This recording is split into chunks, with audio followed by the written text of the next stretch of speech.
through this in a reasonable amount of time. I would like you to go ahead and ask questions as we go. If you have any, just stick your hand up, wave it if I don't see you, and we'll try to address those as we go. I'm going to talk about quasi-elastic neutron scattering, and it's a technique that is kind of in a transition here between what you've heard about this morning, which was diffraction and structure and elastic scattering, and what's on your calendar for tomorrow, which is a pretty heavy dose of inelastic neutron scattering. And kind of in the middle of this is what we call quasi-elastic neutron scattering. And I'll tell you why. In general, though, it's really high energy resolution inelastic neutron scattering, where the neutron gives up or accepts a little bit of energy from the moving atoms in the material. And so we'll talk about a number of things here. As soon as I shovel hands, I'll give you a little bit of a background, and I know you've talked about coherence and incoherence, and we'll talk a little bit about hydrogen because it's a very important element for many of the experiments that Quinns is good for. We'll design an experiment quickly, and I'll give you a little bit of a feel for what it takes to do that. There's a very strong connection between quasi-elastic neutron scattering and molecular dynamic simulations, and in particularly the trajectories that you can calculate from that. There's an important concept called the elastic incoherent structure factor. And you should all say that 3 times fast or something and see how that goes. But we'll talk about that and what that means. There's a very strong role of instrumentation in the types of information you get out of these types of experiments, and instrument resolution and range in terms of energy transfer and momentum transfers is really important to the types of experiments you want to do.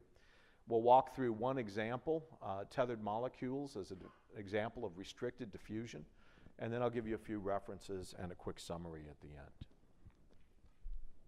So incoherent and coherent scattering.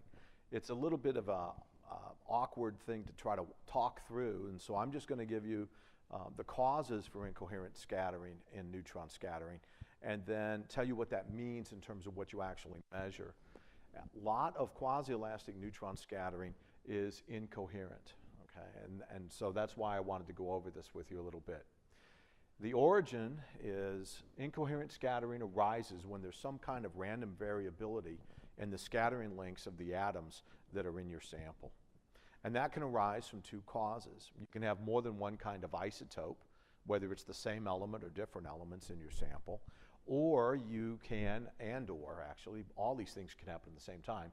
If you have an isotope with a non-zero nuclear spin, okay, combined with variation in the relative orientation of the neutron spin and the spin of that atom, that nucleus, then you'll also get what's called spin incoherence.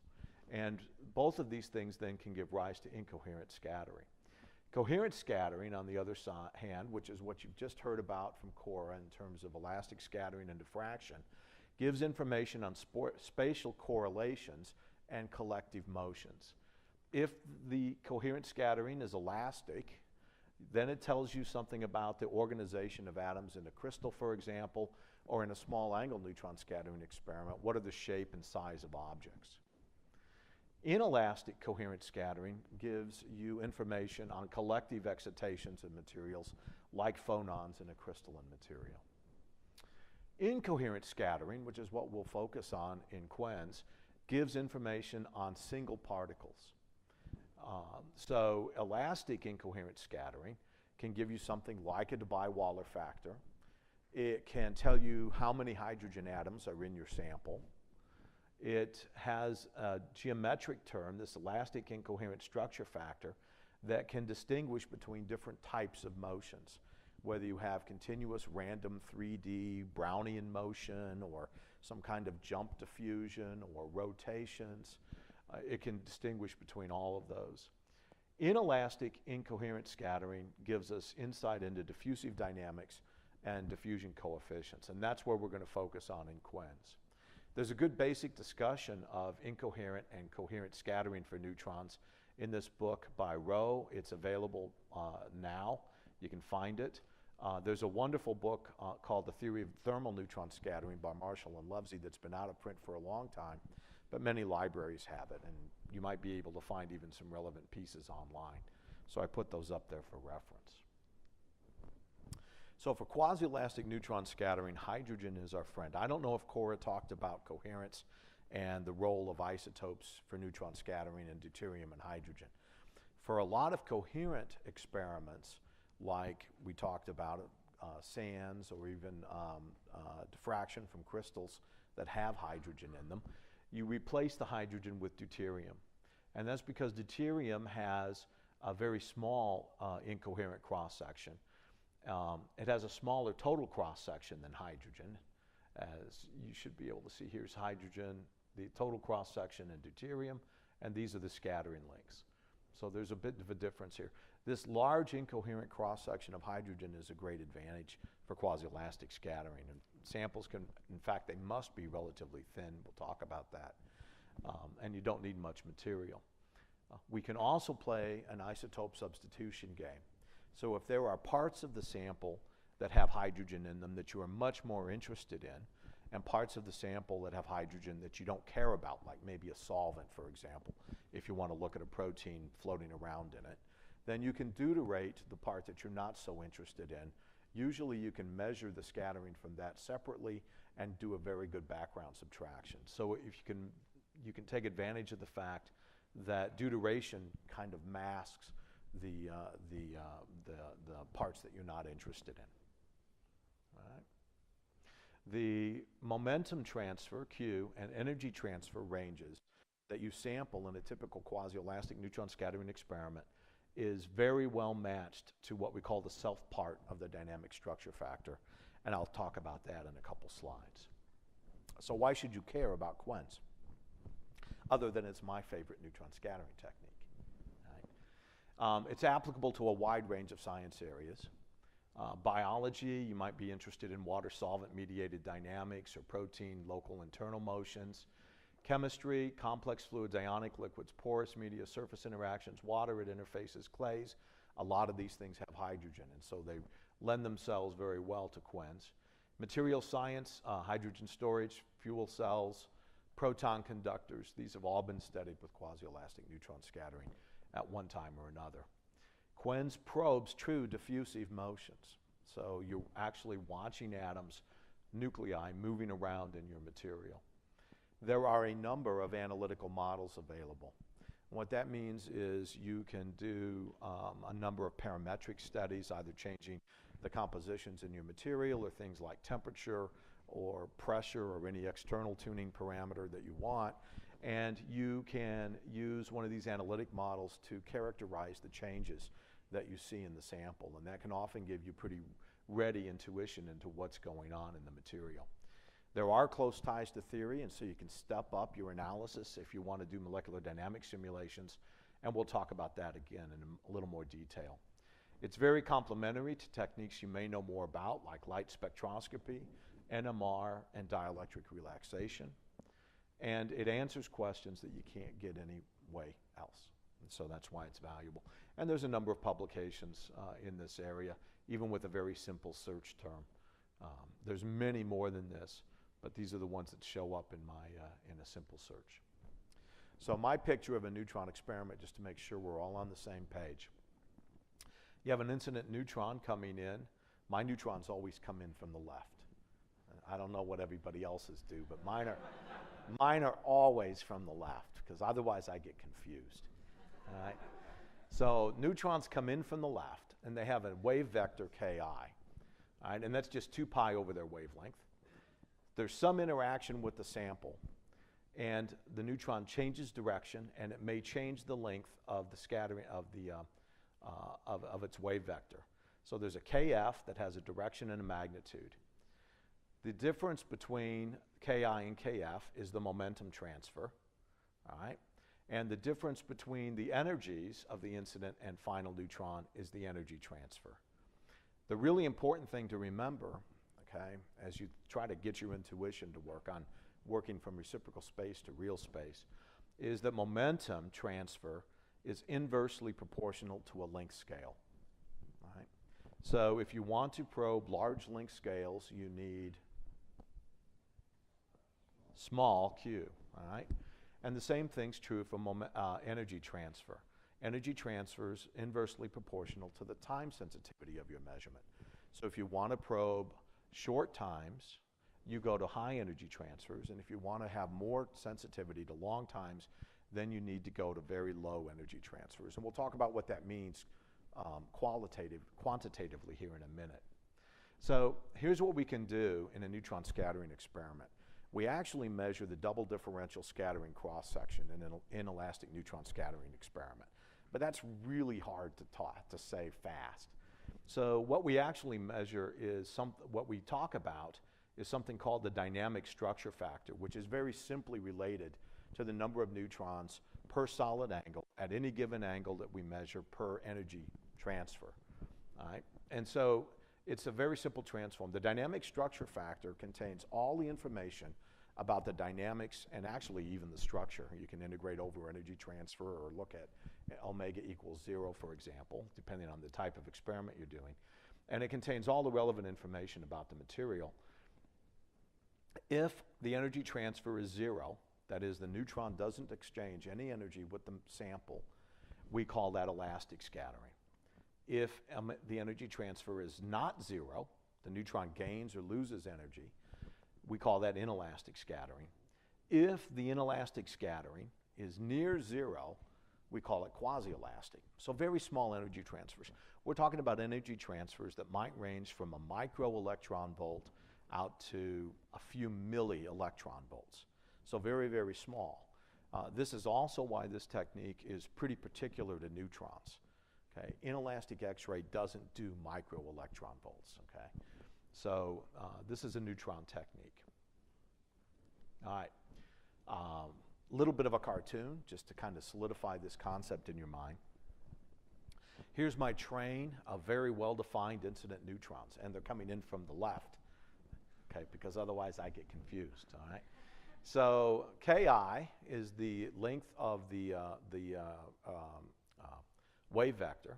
They all have the same wave vector length, and they're all traveling ideally in exactly the same direction, all right? And that means that as they interact with this pile of blue atoms moving around with different, again, they have different velocities and wave vectors, that some of the neutrons will actually scatter at some angle and either gain or lose energy. And so the Kf will either be longer or shorter than Ki, although there's elastic processes that happen as well, all right? In which case Ki in magnitude equals Kf. So this is your sample with just kind of randomly moving around atoms, and then you get these neutrons. And we put detectors out here in order to measure them, and we set up the experiment so that we know Ki, or the incident energy, and we can measure or determine the final neutron energy, so we know the energy difference. All right? So in Quinns, neutron exchanges a small amount of energy, as I said, microvolts, 0 actually, to maybe a couple of millivolts. It's important, this point, this is the approximation that's called Quinns. Harmonic motions, like vibrations of atoms, like a flat background, okay? They don't actually give rise to what we typically call a quasi-elastic signal. Vibrations then are often treated as an inelastic Debye-Waller factor. They do take intensity out of the experiment, and it kind of disappears into the background. But you can account for that, and that's actually an interesting thing to determine. The maximum of the intensity is always at omega equals 0. Okay? Samples, Quinns samples the component of the motion along Q vector. Many of the experiments that we do, however, average over the directions of Q. So we essentially do a powder average, and we sum up all of the Q vectors that have the same magnitude, and we just call it scalar Q. Okay? It's a low Q measurement, low momentum transfers, typically less than 5 inverse angstroms, and often less than a few inverse angstroms. Okay? So those are some typical characteristics of the experiment. So let's design an experiment, and we'll think about how to do that.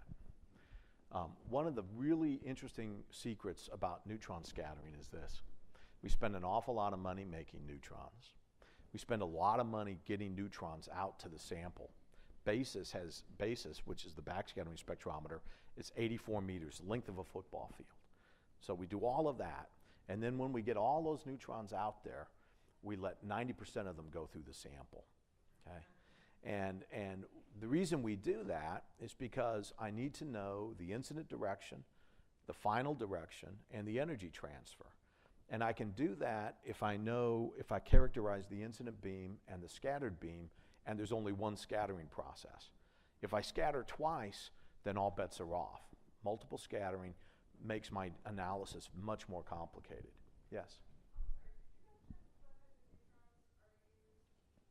In terms of wavelength? So the question is what type of neutrons, and you're thinking about wavelength, energy? All right. So I'll give you some typical numbers, but the neutron energies range anywhere from about 0.6 millivolts to maybe 5 millivolts or something like that. So I'll give you it's on a slide coming up. So I want to design an experiment. Here's what I need to know. I need to know what's the probability that a neutron scatters from any given atom or nucleus, all right? And that essentially is the microscopic cross-section, all right? I need to know how many of those atoms I have in the volume. So I need to know the number density. And then I can define this thing called the macroscopic cross-section, all right? And it's simply the product of n and sigma, and so it has units of inverse centimeters. All right? The transmission then depends on the sample thickness. This is the transmission as simply the exponent of minus the macroscopic cross-section times the sample thickness. I want a good rule of thumb is that transmission is 0.9 for the reasons I just told you. What that means practically for the types of instruments that you can get access to in this country and many other countries, because really it's worldwide. They all have about the same sample area, about 10 square centimeters. That means you want 5 to 15 millimoles of hydrogen in your sample, right? That's your ideal number, right? If you have that much hydrogen and you can set the sample up in that way, you can make measurements, meaningful measurements on the world's best instruments, which we actually have a couple of them here, in about 15 minutes. So you can do pretty rapid measurements. What that also means is that you can really go down about 2 orders of magnitude from that ideal number of hydrogen atoms and still pull off successful experiments. So about 1/10 of a millimole is still a reasonable number, but it'll be a slow measurement. So here's an example, water. Water gets measured a lot in quasi-elastic neutron scattering, and so it's a good example to show. So we're only going to consider the hydrogen atoms, and we're going to ignore oxygen because it's much smaller cross-section than hydrogen. So it's 1 gram per cc, 1 mole per 18 grams. Avogadro's number times per 1 mole says the number density for water, ambient water at room temperature, is about 3.34 10 to the 22 per cubic centimeter. I need to know the cross-section per molecule because that's the unit I've used here. And so I have 2 hydrogen atoms, and the cross-section of a hydrogen atom is about 80 barns. Okay, that's really large, all right? And so the macroscopic cross-section for water is 5.34 inverse centimeters. Right? Now, what that means practically, if I solve for the, that should have been a capital. No, sorry, that's right, that's lowercase t. The sample thickness is just minus the natural log of 0.9 over 5.34, means you don't want more than 200 microns thickness of water in your sample. And so the lesson to take home from this is that if you have samples with a lot of hydrogen, they are going to be very thin. And that can make actually preparing a sample somewhat difficult sometimes. So it's something you have to think about. So this is what a Quinns spectral looks like. They all pretty much look the same, okay? But they differ in the details. There's always a peak at omega equals 0. Here's energy transfer, energy greater than 0, less than 0. And here's some intensity, all right? There's always an elastic piece. There's not always an elastic piece. We'll talk about that. There is always a peak at omega equals 0, but it might be from something that's just broad. There can be an elastic component broadened by the instrument resolution, right? And that's what's shown here in purple. The slowest time that you can sample, okay, is determined by the width of the instrument resolution. A very high resolution instrument means you can sample slower motions, right? But that costs you in terms of neutron flux and count rate, and we'll talk about that. Then there's a quasi-elastic part down here, which is broadened by that interaction of the neutron with moving molecules or atoms in your system, right? So the slowest time is set by the width of the resolution function. The fastest time you can measure is determined by how far in energy transfer you can go, right? High energy transfer, fast times; low energy transfer, slow times, right? So the dynamic range of the instrument is an important parameter, as well as how slow the motions are that you need to measure, okay? Let's talk about dynamic structure factor and molecular dynamic simulations. As I said, there's a really nice direct link, particularly for incoherent scattering, right? So we have this thing we call the intermediate scattering function, and for incoherent scattering, it's given right here. It's I of momentum transfer again, and now time. Sorry for using T more than in one case. But this is I of Q and T, and it's 1 over the number of atoms in your system, and then a sum only over individual atoms. This is called the self, or distinct part of the scattering cross-section, okay? And it's the part that you measure when you are measuring incoherent neutron scattering, all right? And so you have this sum over where the atoms are when you start your clock and where they're at some time t. And then it's a dot product with the momentum transfer. So the only thing you need from the molecular dynamics simulation to calculate this function is a set of trajectories that trace each atom, or each hydrogen atom in this case, or whatever you're measuring, as a function of time through the system, and you can calculate I of Q and T. I of Q and T is just the Fourier transform of the incoherent dynamic structure factor that's directly related to what we measure in a neutron scattering experiment. So here's the Fourier transform. And so there's just this very simple walk through to get to something that you actually measure in the neutron experiment. You don't even have to write the code to do this. There's a couple of packages out there, nMoldine and Cecina. Cecina is set up to do these calculations on high performance computing like supercomputers. Right? And nMoldine will run on your laptop. So that's what's out there. So you don't have to do these things. There's very robust code that's already been established. All you need are the trajectories. So Quinns and molecular dynamics, as I said, all we need are the atomic coordinates, and we can calculate the intermediate incoherent structure factor, and then we can calculate the dynamic structure factor S of Q and omega. And I have a movie to show you, give you a little character of the types of motions that we can see. And this movie is interesting because this is actually the case study we'll do. This is a matrix of silica, all right? It's actually MCM41. I don't know if some of you know that. It's a porous silica. You get a uniform hexagonal array of pores. This particular pore diameter in this one is 22 angstroms. And these are diphenyl propane molecules. So they have phenyl rings and then a propane linker. And then if you've got a really good chemist, they can attach one end to the surface. So these molecules cannot leave the surface at the temperatures that we're going to do the experiment, all right? But they can sample the volume inside these pores. And of course, the pore goes down into the paper, essentially, into the board forever, right? So there's a large number of things they can do. They can kind of bounce around between the surface and the middle. Rings can rotate. This guy just had an internal conformational change of the molecule. Some molecules hang out near the surface and don't really participate in motions. They give you only elastic scattering.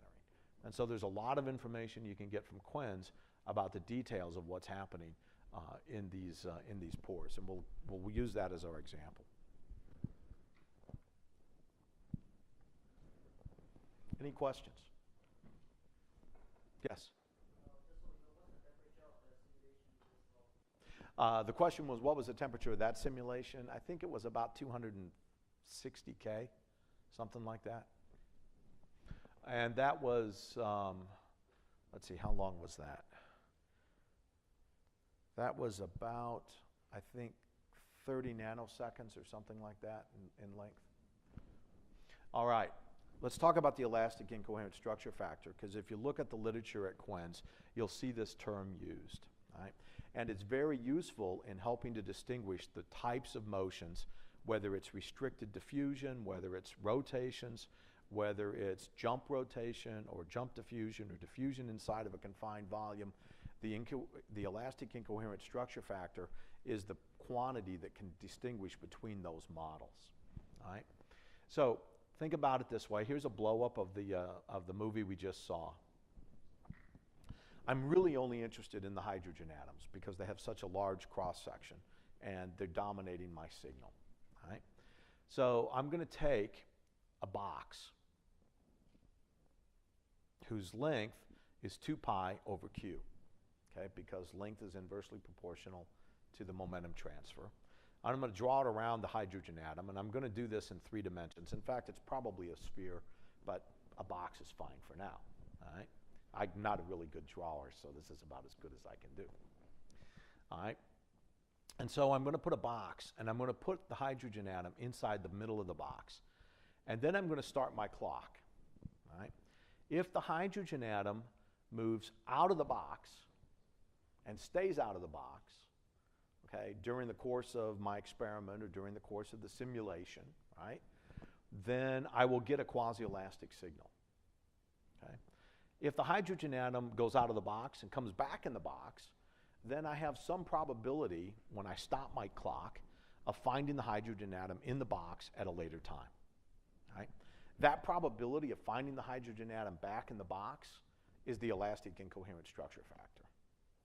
So that's the intuitive way to think about it. So the EISF is essentially the probability that anytime I look, that hydrogen atom is back inside the box of length 2 pi over q where it was when I started. Okay? And so that's the physical meaning of the EISF. Practically what it is, it's the elastic intensity divided by the sum of the elastic and the quasi-elastic. And that's it. It's a very simple quantity. It can be determined pretty well model independently, and that's why it's used broadly in the literature. Okay? Very often in the literature, you can approximate this function by a delta function convoluted with an instrument resolution and a single Lorentzian also convoluted with the instrument resolution. And that will get you really close to having the right area in each of these. And that's all that you need to get the elastic incoherent structure factor. And we'll talk about that in a little more detail. Quinns and neutron scattering instruments. I told you that the instrument plays a big role in the type of measurement and the range over which you can get data. Right? Here's some typical things. Remember that the length scales are set by the momentum transfer. Typical momentum transfers are about 0.1 to maybe 3.7 or 5 if you're on a really high energy machine, inverse angstroms. And that's length scales from about 60 angstroms to about 1.7 angstroms. Right? So you're really looking at relatively localized motions. Right? You're not looking at something where an atom or an ion moves all the way across a sample. You're probing it within some range of motions that are less than 100 angstroms. Okay? The time scales, as we said, are set by the width of the instrument resolution. Typically, you're running at least 0.1 millivolts, right? But remember, higher resolution means I can look at slower motions. Right? So a microvolt is also used quite a bit. Energy transfers, the range, okay, plus and minus, are typically a couple of millivolts or less. You often want high resolution to look at slow motions. That emphasizes the use of long wavelength neutrons. But the using long wavelength neutrons means that you have a limited range of momentum transfers or length scales that you can look at. Okay? So incident neutron wavelengths are typically 4 angstroms to about 12, or 5.1 millivolts to 0.6. That was your question. All right. Why do you not just set up an instrument with the best resolution you could ever pick, right, and make it so it has a huge dynamic range and use that all the time to make your measurements? And that's because of the way you optimize instruments. And Lee may have talked about this a little bit yesterday, I don't know. But remember, we have to know both the incident and the scattered neutron energies in order to measure an energy transfer, right? So I have to know the neutron energy before it hits the sample and after, right? So terms in the resolution, that is how well I know the energy transfer, will add in quadrature because the energy resolution of the incident neutron is independent of knowing the energy resolution after it interacts with the sample. I have to do two things, though, to make that happen. So I've got two resolution terms that add in quadrature. That means that the total resolution is the square root of the sum of the squares of the resolution width of the incident plus the resolution width of the scattered neutron. Right? An improvement in any one of those means I have to give up neutrons. I either have to restrict the range of energies that are on the sample or restrict and measuring at any given instant that are scattered. If I've designed the instrument really, really well, I only lose linearly in each of those terms for improving the resolution with which I can measure each of those. So the flux on sample goes down linearly, but I've got two of them, all right? And that means that the optimized instrument has both of these terms matched. And so a factor of 2 gain in resolution costs me at minimum a factor of 4 in flux. And if I'm not very good at designing instruments, I can make it a lot worse than that, okay? Now, giving up a factor of 4 to just gain a factor of 2 means we use a range of instruments, okay, in order to match the resolution or the time widths, the time domain we want to sample to the experiment, okay? Because we want to be able to put as many neutrons on a sample as we can for the measurements, right? So that's why there's a wide range of instruments. There's about 25 neutron scattering instruments in the world that are suitable for quasi-elastic neutron scattering or neutron spin echo. And I hope Roger talked a little bit about neutron spin echo, but I'm not sure. Are they going to hear about spin echo? No, spin echo is really cool. You can look it up. All right. It's another way to actually measure very, very high, with very, very high resolution, the energy transfer. And, but it doesn't work like these techniques that I'm telling you about. But I'll tell you about it later if you want. There's a number of instruments in the US. The NIST Center for Neutron Research has 3 instruments that are used to sample motions in this time domain: the high flux backscattering spectrometer, the disk dropper spectrometer, and spin echo. We have 3 very similar instruments, if you will, although they work differently, at the SNS. We have the backscattering spectrometer with about 3.5 microvolts resolution, the cold neutron chopper spectrometer, where you can vary the resolution, and the neutron spin echo, which can sample Fourier times very slow motions out to several hundreds of nanoseconds. Okay. Trade-offs: resolution and count rate. We just talked about that. Flexibility. Backscattering gives you the highest energy resolution across the broadest range of momentum transfers, but is fixed.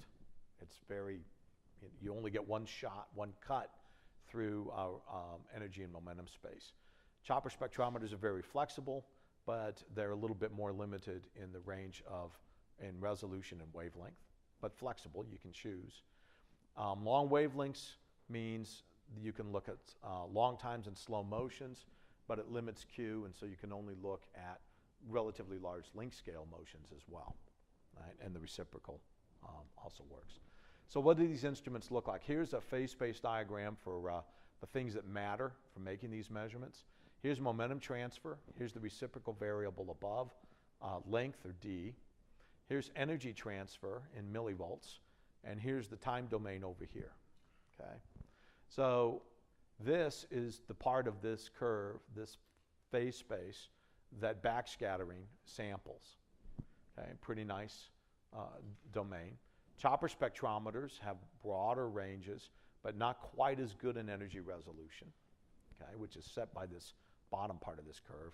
And neutron spin echoes always look wonderful on these plots because it's a log plot and they cover a large range of time and length.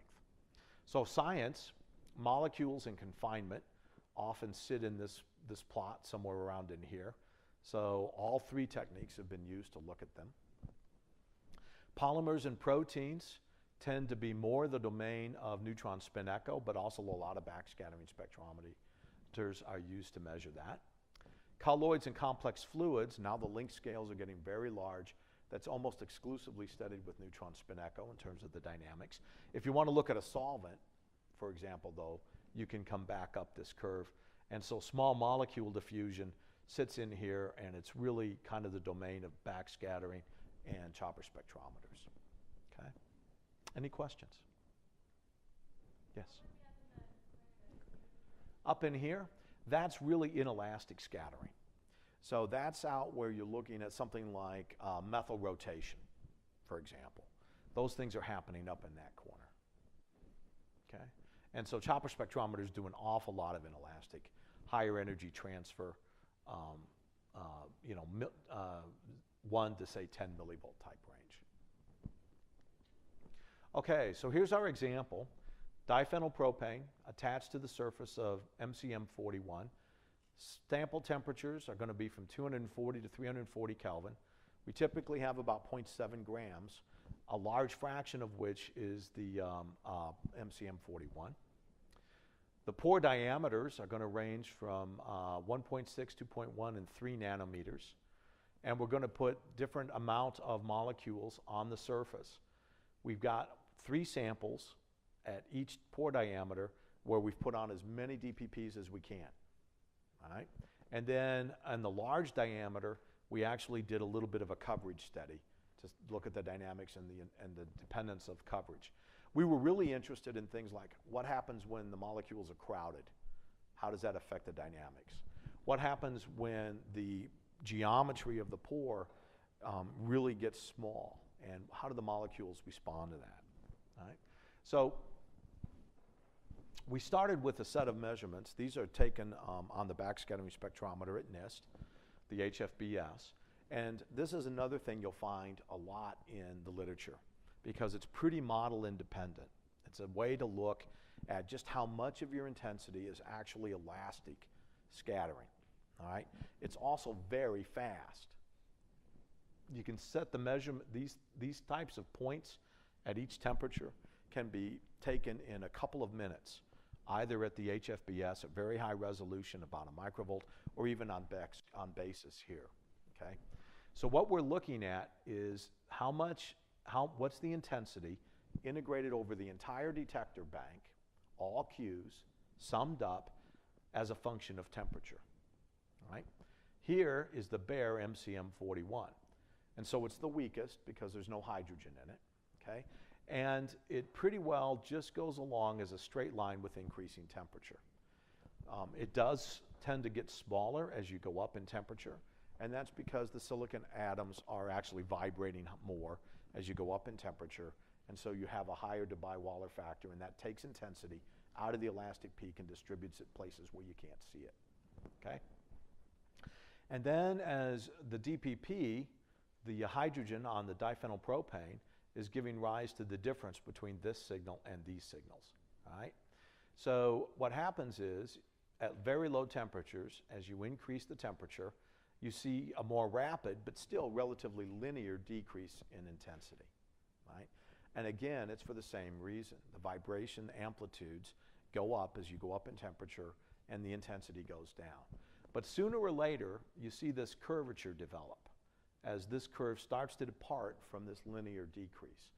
That is the onset of diffusive motions that will give rise to a Quinns signal, which you can see on this instrument with this resolution. If I used an instrument with a different resolution, I'd be integrating over more or less energy transfer, and I'd move this curve around a little bit. But on HFBS, this is what we've got. You can do the same thing as a function of pore size over here, and these are all saturated samples, and they don't look a whole lot different.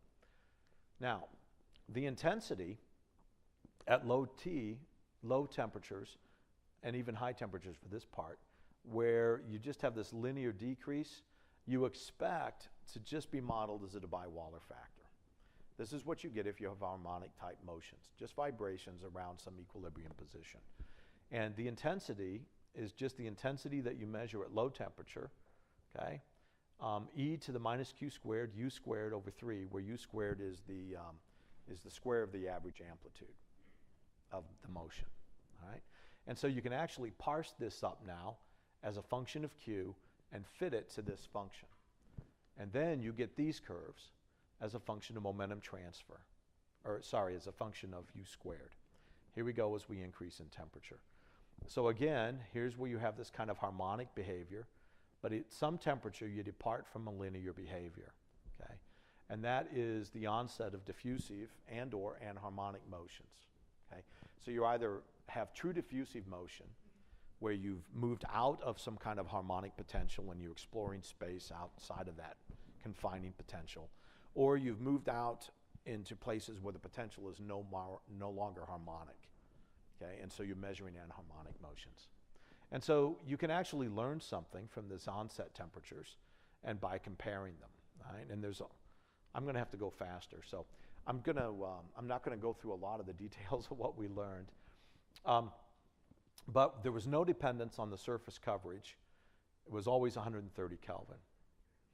There was a dependence based on the size of the pore. And over here are some snapshots at essentially the same pore diameters that we did the experiment at. And you can see in this one, the pores are so small, the molecules are actually kind of pretty crowded and kind of forced to fill up the entire volume, right? In this one, on the other hand, even at saturation, there's enough surface area for the molecules to all pretty well crowd near the middle, okay? They don't want to be or crowd near the edge of the pore. They don't want to be in the middle, because in the middle they're just floating around in a vacuum, and that costs energy, okay? Here they have a nice interaction with the surface.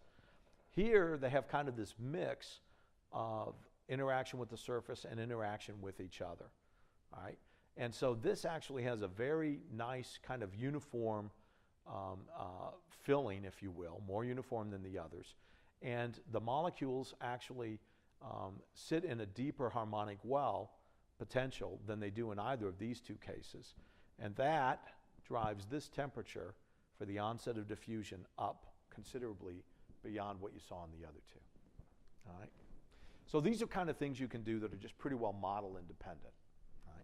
We're going to talk now, well, this one's still model independent as well. This is the EISF. Again, I fit a Lorentzian and elastic, convoluted with the resolution function.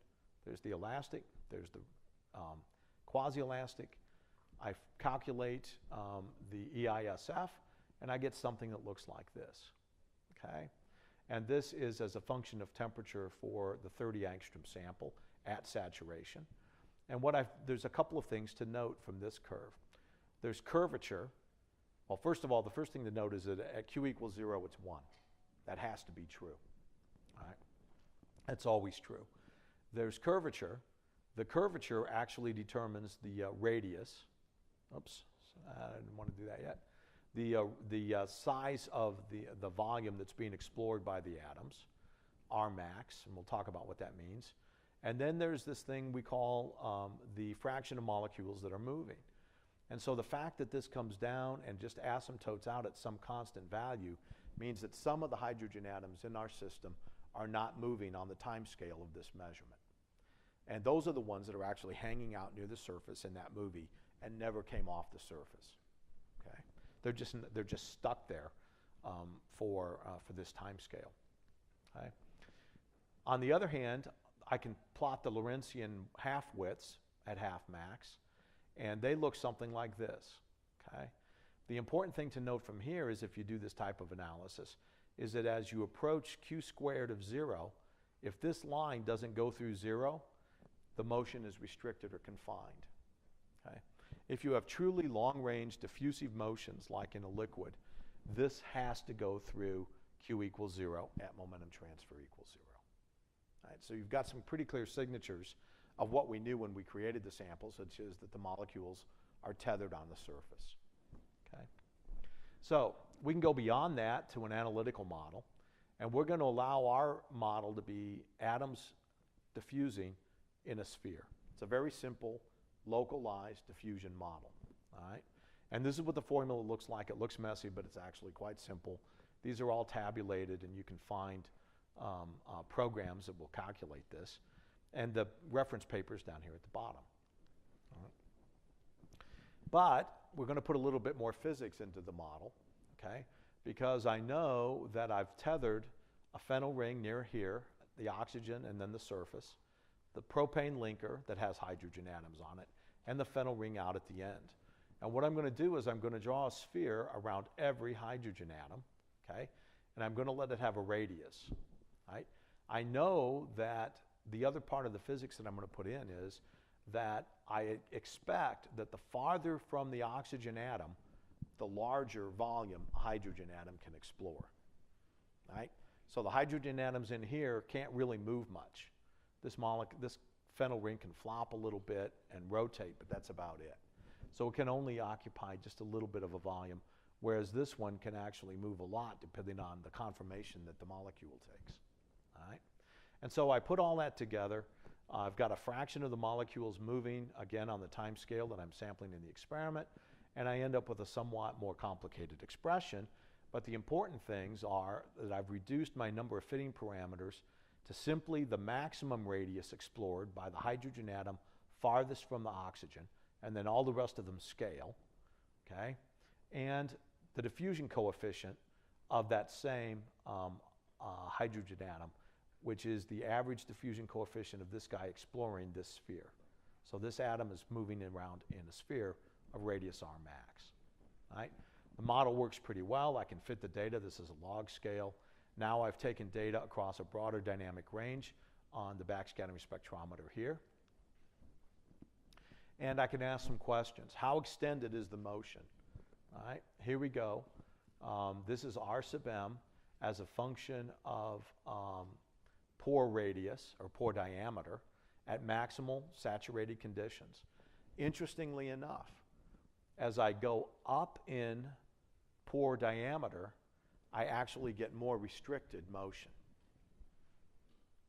Now that to me was totally counterintuitive, and so I went back and fit all the data again to see if it still came out that way, and it did, right? But the answer is actually pretty straightforward. I should have put this in again.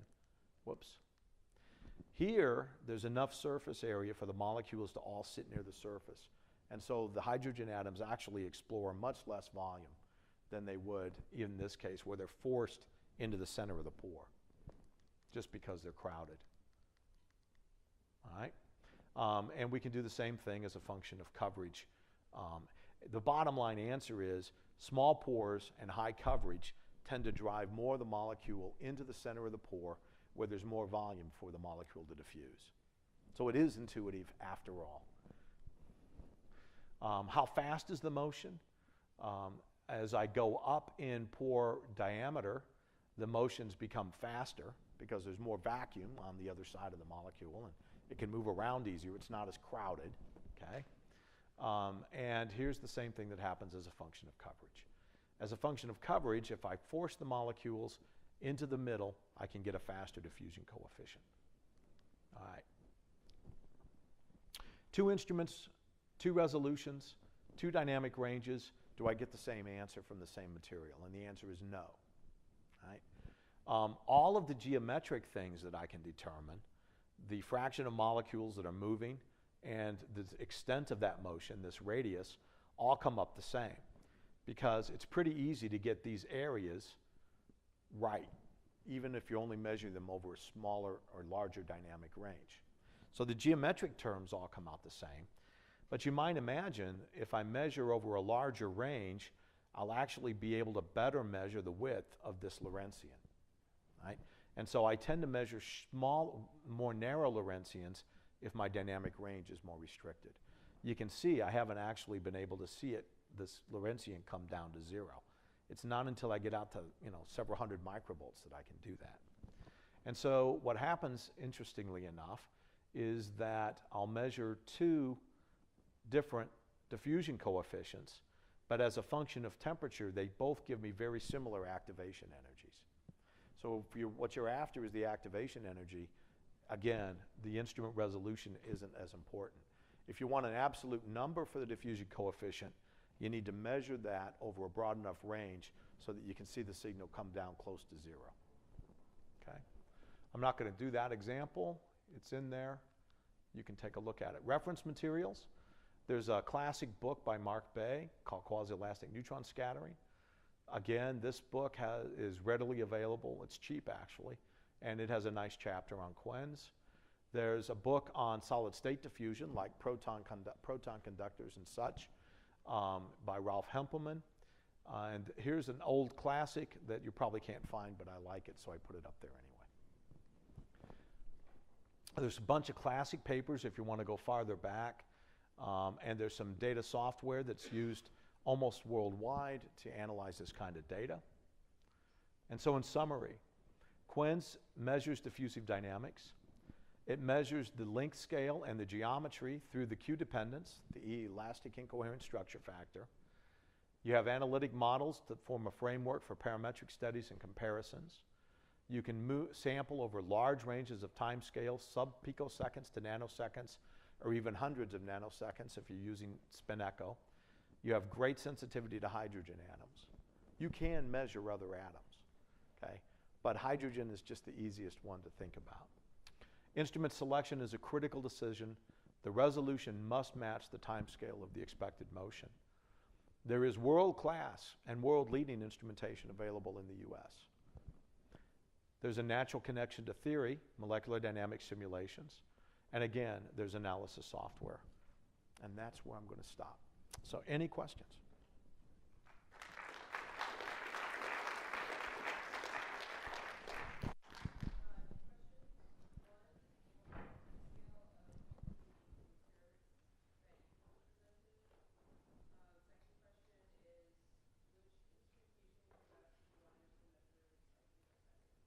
Okay.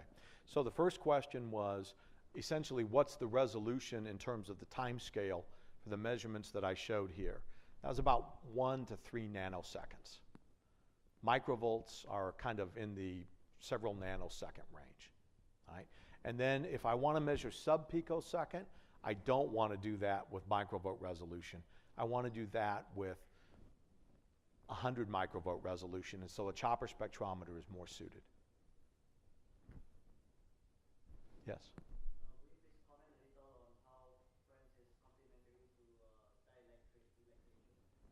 So the question is, how is Quinns complementary to dielectric spectroscopy or dielectric relaxation?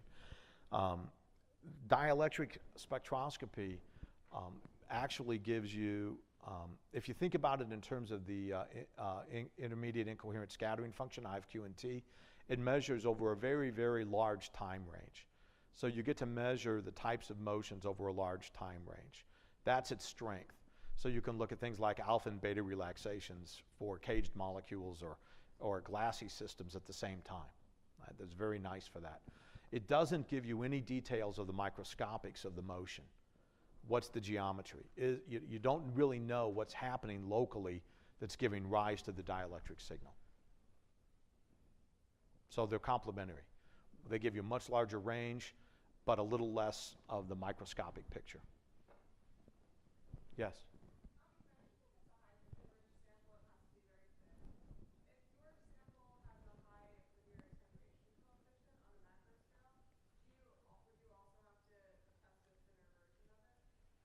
So the question is, I mentioned that for samples with a large amount of hydrogen like water, they're very, very thin. And then your question was, what about other materials? Yes, it really comes down to what's the macroscopic cross-section. So if whatever your sample is, if it has a large macroscopic cross-section, it's going to have to be thin. But those are easy. They're pretty easy to calculate and model, and you can figure it out. But it is true that making thin samples is sometimes a pain, right? On the other hand, that sensitivity means, I didn't show the dendrimers, but we looked at a very small amount of dendrimer because we were interested in dilute solutions in a milliliter of a deuterated solvent. So we deuterated the solvent, we put 1 cc and we spread it in an annular region so it filled up the beam. And it was pretty straightforward. So if you're looking at things in solution, it's actually can be an advantage. Any other questions, or is everybody ready for lunch? All right.